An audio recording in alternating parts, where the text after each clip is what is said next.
काहे हमनी के प्रार्थना के जवाब ना मिलेला? का ई श्राप ह या आशीष ह या समृद्धि हवे? पुरनिया लोग ई कहेला कि सब्र के फल हमेशा मीठा होला। इंतजार का फल उ कहेलन कि मीठा होखेला। यदि हमनी के आत्मिक जीवन में देरी होत बा त ई आशीष हवे या श्राप हवे, ये बात के हमनी के देखल जाई। राइट फ्रेंड्स, धर्मी पर बहुत से विपत्ति तो आवेला, बाकी यहोवा परमेश्वर उन सब से उन्हन लोग के छुड़ावेलन, उन्हन लोग के रक्षा करेलन। ई वचन में बा। हमहन के ये वचन पर विश्वास करे के चाही। धर्मी कहाए वाला वो यूसुफ, वो भरोसा कैले, वो विश्वास कैले, यही से वो जिंदगी के हर मुसीबत के सामना कैले। जब वो 17 साल के रहले तब उनकर भाई उनकरा से नफरत करे लगले, उनके गड्ढा में फेंक दिहले, कुछ चांदी के सिक्का के खातिर उनके बेच दिहले, उनकरा के एगो गुलाम की जैसे बेच दिहल गईल रहे। वो कौनो गलत काम ना कैले रहलन, फिर भी उन पर दोष लगावल गईल, उनके जेल में डाल दिहल गईल। ये सब कुछ 13 साल में भइल रहल, यानी 13 साल तक यूसुफ के अपना जीवन में परेशानी के सामना करे के पड़ल, दुख उठावे के पड़ल। हम पिछली बार भी रउआ के बतौले रहली, वो मुश्किल के सामना कैले, मतलब वो परमेश्वर के ना छोड़ने अपना विश्वास के बनौले रहले। वो विश्वास करत रहलन कि परमेश्वर जरूर एक दिन हमरा के आशीष दी हैं। वो विश्वास कैले कि हमारा खराई के परमेश्वर एक ना एक दिन आशीष दी हैं। यही से वो धार्मिकता के ना छोड़ले, वो आत्मिकता के बनौले रहले। कई बेर एह तरह से होखेला, कई बार लोग प्रार्थना तो करेला, बाकी ओकरा अनुसार जीवन ना बितावेलन।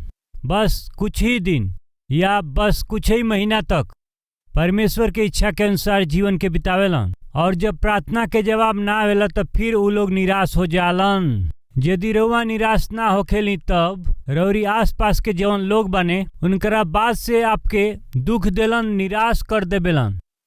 रउआ प्रार्थना तो करत बानी, बाकी राउर मुश्किल नेखे दूर होत। इतना दिन से परमेश्वर पर विश्वास करत हुआ, बाकी परमेश्वर तोहरा के आशीष काहे नेखत देत? उपवास तो रखेला, बाकी तोहार परमेश्वर कहाँ गइल बाणे? परमेश्वर महान बाणन ए तरह तू कहेला, तो ऊ परमेश्वर कहाँ बाणे? तोहार अपन समस्या ना गइल तो हमनी का समस्या कैसे दूर करबा? तोहार तो खुद बच्चा ना भइले, बाकी तू हमरा खातिर प्रार्थना करबा तो का हमनी के संतान के आशीष मिली? तोहरा के खुद नौकरी ना मिलल तो का परमेश्वर हमनी के दी है? जब परमेश्वर तोहरा के खुद आशीष दे दे तब हमनी के ओकरा बात बताइह। ऐसे ही ऊ लोग तोहरा से कहत जालन। अपना जीवन में जब रउआ समस्या से होकर के गुजरी न तो यह रीति से जब ऊ लोग हमनी से कहे लागलन जा या ऊ रउरी विश्वास के तोड़ल चाहेलन, तब ऐसन समय में रउआ बिल्कुल निराश हो जाइला। शैतान ऐसन समय में रउआ के निराश करेला। अयूब के जीवन में हमहन देखेली जा, अयूब के दोस्त लोग अयूब के विरोध में वहां पर बात कैलन जा। अयूब के औरत तो अयूब से वहां नफरत करे लगली, कहली कि परमेश्वर के निंदा कर, चाहे मर जेब तो मर जा। आने अयूब के औरत उनकरा से बिल्कुल तंग आ गई रहली। उ सोचली कि अगर उ मर जाऊं तो अच्छा बा, इनके जिंदा रहला से तो अच्छा बाकी उ मर जाऊं, ऐसन उ सोचत रहली। जब अयूब अच्छा से खराई से जीवन बितावत रहले, उनकरा पत्नी के तो उनकर साथ देवे के चाहिए, बाकी उ पत्नी ऐसन सोचत रहली। ऐसन समय में यदि पत्नी दुख दे तो ई कैसन होई? तो बड़ा दुख देई। जब वो ए तरह से कहे लगली तो अयूब एके कैसे सह पौले? उनकरा के हिम्मत देवे वाला उनकर दोस्त उनकरा से आके सवाल पूछे लगले, तोहार लइका लोग पाप कैले हुई हैं, वो लोग परमेश्वर की नजर में गलत कैले हुई हैं जा, या तू ही गलत कैले होखबा? तोहरे में ही कुछ कमी होखी और यही से ऐसन भइल बाटे, नहीं तो ये सब कुछ कैसे होई? उनके हिम्मत देवे वाला उनकर दोस्त आके ऐसन सब कहे लगले, उ लोग उनकर निंदा कैले। तब अयूब एगो बात कहले, का ह पता बा? चाहे हमार जान चल जाओ तबो हम आपन खराई बिल्कुल ना छोड़ब। आई जाए वचन के पढ़ी जा। अयूब के किताब अध्याय 27 में वचन 5 देखल जा। ईश्वर ना करें कि हम तोहन लोग के सच्चा ठहराई। रउआ जवन कहिला रउआ ई सोचिला कि हम एकदम सच्चाई के ही कहत हई। रउआ बिल्कुल सही कहत हई, ऐसन रउआ सोचत हई, बाकी नहीं ऐसन कहेलन। एकरा बाद रउआ देखी, जब तक हमार जान ना चल जाओ तब तक हम अपना खराई से ना हटब। चाहे हमार जान निकल जाओ तबो हम अपना खराई के ना छोड़ब। हम अपना परमेश्वर के कबो ना छोड़ब। हम आपन धर्म पकड़ले बानी और ओकरा के अपना हाथ से जाए ना देब। हम अपना खराई के ना छोड़ब। जब आपन जीवन रउआ अच्छा रीति से खराई से बिताइला, तब जब चारों ओर के लोग राउर निंदा करेलन, उदाहरण खातिर रउआ खराई से जीवन बिताइला, तब राउर पति रउआ पर शक करे लागेलन। ए रीति से ऊ शक करे लागेलन। वही समय यदि पड़ोसी तोहरा के देखत हवन तो कहीं जा देखा जा कैसे देखत हवे। ए रीति से तब कहने से ई कैसे हुई जरा बता दें। ए तरह से अपना जीवन में बस दुख सहत, निंदा सहत, तब का होखेला रउआ जाने लिखा। निराश होके रउआ सोचिला, का सोचिला, चाहे हम अच्छा से पवित्रता में जीवन बितावत हई, फिर भी हमार पति हमारा पर शक करेलन, हमरा के तो अपमानित करत हवे, हमारा पर तो दोष लगावत हवे। तब खराई से जीवन बितौला से का फायदा बा? पवित्रता से जीवन बितौला का फायदा? ठीक बा, जवन ऊ कहत हवन वैसने अब करब, ठीक बा। ये विचार आप में शैतान लेकर के आवेला। साधारण रूप से शैतान रौरी चारों ओर के लोगन से जवन रहेलन, रौरी खराई और आत्मिकता के और रौरी पवित्रता के ऊ तो बिगाड़े के हमेशा कोशिश करेला। ऐसे बिगाड़े वाला दोस्त भी रउआ के पास अइला से भी दुख देवे वाली और सतावे वाली मरल अच्छा बाटे ऐसन कहे वाली अगर पत्नी बाड़ी तो ध्यान से सुन लें। अयुब एगो फैसला कैले कि ई लोग चाहे हमार कितनो बुराई करें, हमार विश्वास तोड़ला के कोशिश कर लें, बाकी फिर भी हम अपना धार्मिकता के और खराई के ना ही छोड़ब, चाहे कुछ भी काहे ना हो जाओ। कितना अच्छा बात बाटे। परमेश्वर यह तो चाहलन भाई और बहन लोग, रौरी जीवन में चाहे मुश्किल आवे, चाहे आर्थिक समस्या काहे ना आवे, प्रार्थना के जवाब ना आइल और रउआ समस्या के कारण तड़पत हई और रौरी घर वाला ही रउआ के दुख दे और जौना पर रउआ भरोसा करीला उहे ऊ यदि रउआ के धोखा देस, या रौरी कलीसिया में केहू विरोध में होखे या बढ़हन लोग रौरी विरुद्ध में कोनो चीज गलत कहत हवे, जब रौरी साथ में ऐसन होखे लागेला तब रउआ बहुत ही दुखित होली वो समय में और बहुत ही निराश हो जाली। तब रउआ सोचेली कि हम तो अपना आत्मिकता और गवाही के बचा के रखला के बावजूद भी ई लोग हमारा साथ ऐसन करत हवन जा। ध्यान से सुनी जा। यूसुफ पर जब गलत और भयानक आरोप लगावल गईल तो का यूसुफ ऐसने कैले? अब तो हम बदनाम हो गईली, यही से ऐसन जियब कहले। हम वो स्त्री के साथ गलत काम कर गईली, ऐसन सब लोग हमारा पर दोष लगावल, का ऊ ऐसने जीवन जियत रहले? नहीं, चाहे आदमी जौन कुछ भी कहे, हम अपना खराई के बिल्कुल नहीं छोड़ब।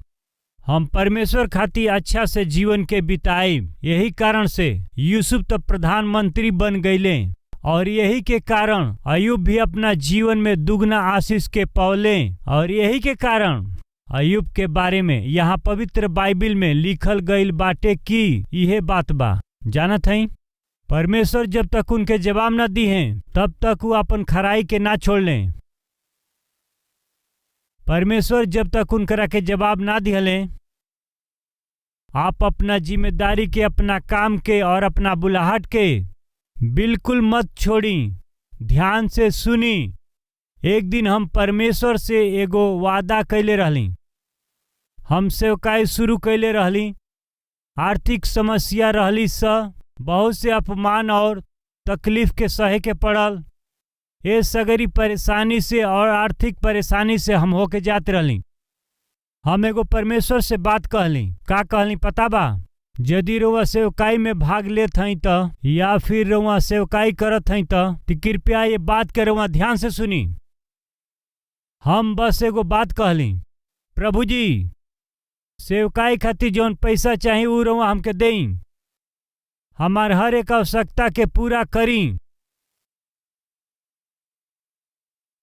मुश्किल के रउआ दूर करी, समस्या के रउआ दूर करी, हमरा प्रार्थना के रउआ जवाब देई, तब हम रउआ इच्छा के अनुसार सेवा करब। का हम ऐसे ही प्रार्थना कैली और वादा कैली सोचतड़ का ई कहली कि हमरा प्रार्थना के जवाब देई, सेवकाई के हमारी सगरी जरूरत के पूरा करी, सगरी आर्थिक परेशानी के दूर कर देई, हमरा के अपमानित होके मत देई प्रभु जी, तब हम राउर सेवा करब। का रउआ सोचत हन कि हम ऐसने प्रार्थना कैली का? ना ही, ध्यान से सुनी जा। प्रभु जी रउआ हमार बात सुनी। यदि हमरा के खाए खातिर भोजन ना भी मिली तबो, हमरा पास रहे खातिर घर यदि ना होखे और यदि हम गरीबी से तड़पत जाए तबो, यदि हमारी प्रार्थना के जवाब ना मिली तबो भी हम, यदि ये सगरी समस्या में रउआ हमार साथ नहीं दे तबो भी हम जीवन भर राउर सेवा के कैल हम ना छोड़ब। हम राउर गवाह बन करके राउर सेवकाई करब, ई वादा करतनी। हम प्रभु से यह वादा कैले रहली। साधारण रीति से यदि सब कुछ उपलब्ध बा तो सब लोग सेवा करेला, ये आसान बा। यदि हमरा प्रार्थना का कोनो भी जवाब ना मिले तबो, और चाहे हमार समस्या दूर भी ना होखे, और चाहे हमरा के रोवे के भी पड़े, और चाहे हम भूखा भी काहे न रही, हम रउआ से वादा करतनी प्रभु कि हम जीवन भर राउर सेवकाई करब, रउआ खातिर जीवन बिताइब। कृपया सुनी जाए भाई और बहन, जब हम वादा कैली ओकरा बाद भी 10 साल तक हमरा के मुश्किल से जाए के पड़ल। मानसिक रूप से, शारीरिक रूप से, आत्मिक रूप से, आर्थिक रूप से हमरा के बहुत मुश्किल का सामना करे के पड़ल। प्रार्थना के जवाब ना मिलत रहे, प्रतिज्ञा पूरा ना होखत रहे, मुश्किल ना दूर होखत रहे, आर्थिक समस्या ना दूर होखत रहे। हम बहुत निराश रहत रहली और शैतान हमरा लगे आकर के, परमेश्वर तो के छोड़ देले बड़ा, सेवा कैले से का फायदा, मर जा, आत्महत्या कर लो, ये अपमान और आर्थिक समस्या तू सही ना पैब, तोहरा खातिर अच्छा दिन कबो ना आई, तू मर जा। इस तरह से शैतान हमरा के बहुत सतावत रहे। हमरा के बचावल पता बा, हमरा के संभालल पता बाटे। परमेश्वर खातिर के हमार विश्वास।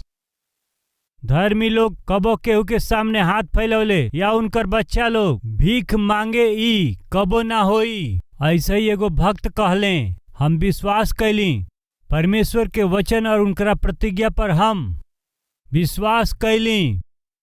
जे के परमेश्वर चुनले बाणे ओकरा के परमेश्वर कबो ना छोड़ेलन। प्रभु वादा कैले कि हम तोहके अनाथ के जैसे ना छोड़ब।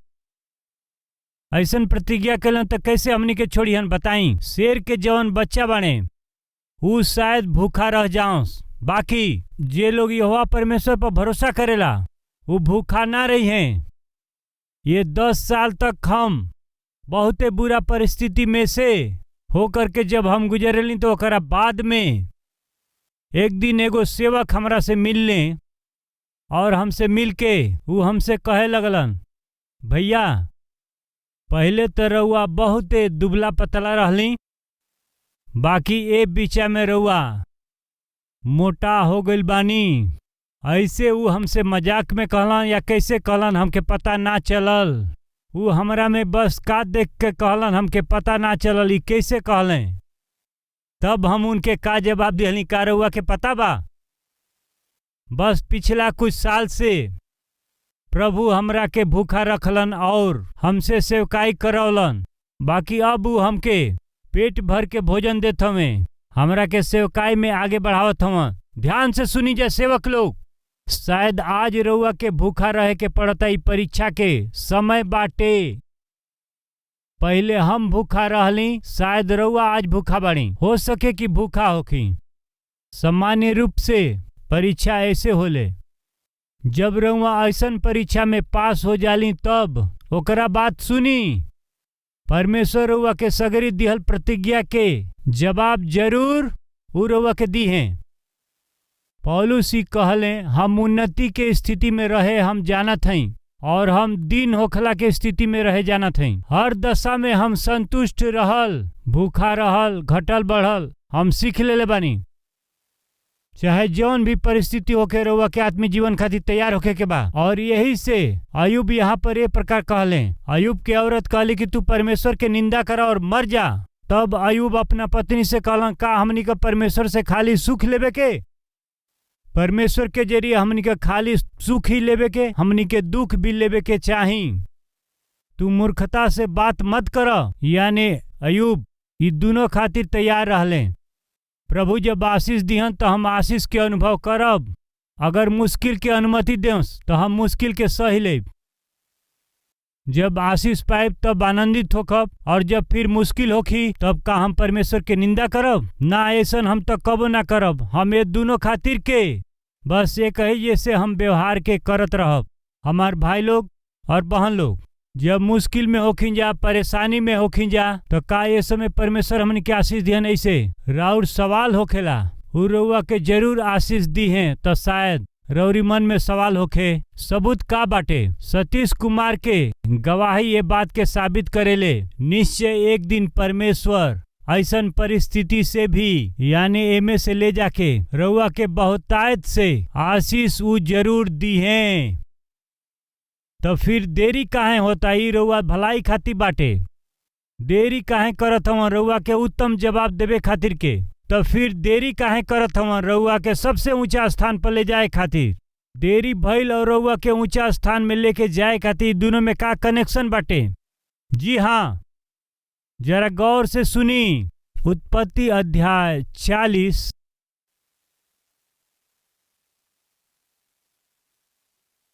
वचन 12। तब यूसुफ उनसे कहने की ये कर फल तो ये है। 3 डाली के अर्थ 3 दिन है। यही से अब से 3 दिन के भीतर फिरौन तोहार सिर ऊंचा करी है। वो कहले, तोहरा के फिर से तोहरा पद पे नियुक्त करी है, और तू फिर से पहले के समान ही फिरौन का पियावे वाला हो के उनकर कटोरा उनकरा हाथ में फिर दिहल करबा, फिर से दिहल करबा। फिर यूसुफ अपना साथ के कैदी से ई कहेलन कि तोहरा सपना के फल ई बाटे, परमेश्वर तोहके फिर से उ नौकरी देत हवन जौना के तू खोवा देले रहला। जौन नौकरी तू खोवा देले रहला, जौना नौकरी से तोहके निकाल दिहल गईल रहे, उ नौकरी प्रभु फिर से तोहके देत हमें। आज वचन के सुने वालन में से परमेश्वर बहुत लोगन से बात करत हमें। जौन नौकरी रउआ खो देले बानी, जौना पदवी से रउआ नीचे आ गइल बानी, पहले रउआ जौना पदवी पर रहली, जौना जगह के रउआ खो देले बानी, परमेश्वर उ रउआ के देवे वाला बाड़न, उ रउआ के दी हैं। ओ पियावे वाला के परमेश्वर उनकर काम और उनकर नौकरी वापस देले बाड़न। तो उ रउआ के राउर नौकरी वापस काहे न दी? हम बताई, जरूर दी हैं। विश्वास करा हमार भाई लोग और बहन लोग, तब रउआ परमेश्वर के महिमा के देखब।